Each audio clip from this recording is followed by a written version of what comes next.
This is Net News Network headline news in 3 minutes for Tuesday, April 19th, 2022. And here's some criminal justice insanity for you. A South Carolina judge set a $25,000 bond, which is extremely low, for a suspect in a mall shooting on Saturday that left 14 people injured, according to the Columbia Police Department. Jawayne Price, 22, will be on house arrest but allowed to travel to and from work while wearing an ankle monitor if he posts bond. Price was charged with unlawful carrying of a pistol, according to court records. He is one of 3 people who were detained by law enforcement as a person of interest following the shooting. We don't believe this was random, Columbia Police Chief W.H. Skip Holbrook said at a news conference. We believe they knew each other and something led to gunfire. The 14 victims range in age from 15 to 73. At least 9 of them suffered gunshot wounds. $25,000.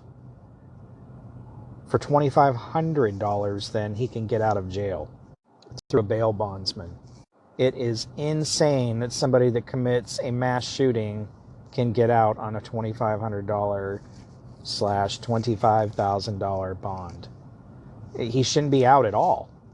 From South Carolina to North Carolina, a man who won a $6 million lawsuit after being wrongfully convicted on 2 murder charges will likely never see the money after the Durham, North Carolina City Council decided against paying him.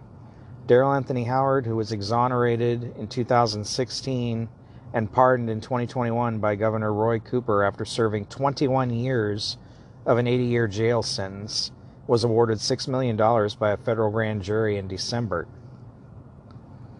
Howard had been convicted in the 1995 on 2 counts of second-degree murder and 1 count of arson, though a judge vacated the convictions and ordered Howard's release because of DNA evidence unavailable at the time. The jury also found that Howard's wrongful convictions were a result of retired detective Darrell Dowdy fabricating evidence and performing an inadequate investigation. City Council has said that Dowdy will have to pay the amount, that they will not cover it for him. The city spent $4 million defending Dowdy during the lawsuit trial. Normally cities have insurance for these sort of things, and I'm trying to figure out how the city can just decide not to follow a court-ordered settlement, a court-ordered lawsuit, a court-ordered win.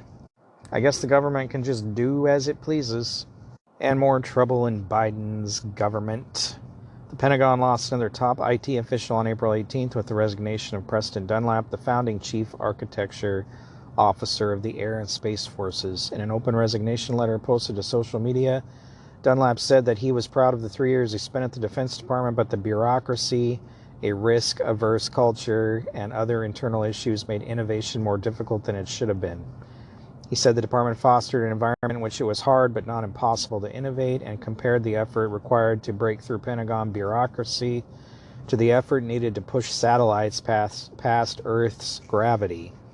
I spent the last 3 years working to defy gravity and get desperately needed technology into our operators' hands.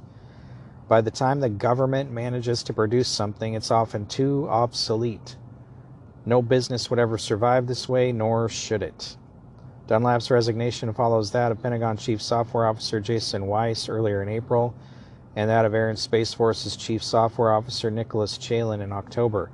Both Weiss and Chalin had used their resignations to warn that out-of-control bureaucracies were preventing a talented and dedicated workforce in the Defense Department from succeeding.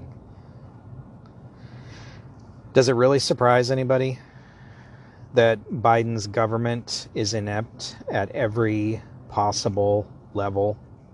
Did you hear Jen Psaki crying on a radio program about the Florida law, the parental rights law, banning schools from teaching sexually oriented materials to K through 3? The priorities of this administration are way out of line with where they need to be. The United States is extremely weak.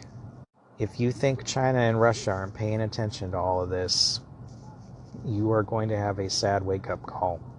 We have soaring inflation, soaring energy prices, supply shortages, soaring grocery prices, millions of Americans who still won't go to work. Crime is massively on the rise in big cities all across the country. And this president and his administration seems to be more concerned about rainbow flags, radical environmentalists, and making you take vaccines that you don't want to if you want to work. Meanwhile, blaming all these other troubles on former President Donald Trump and Russian President Vladimir Putin. It would almost be comical if the situation wasn't so dire. Prepare now, folks, because we're going to be on our own real soon. This has been Net News Network, headline news in 3 minutes. For more, visit netnewsnetwork.net. Thanks for listening.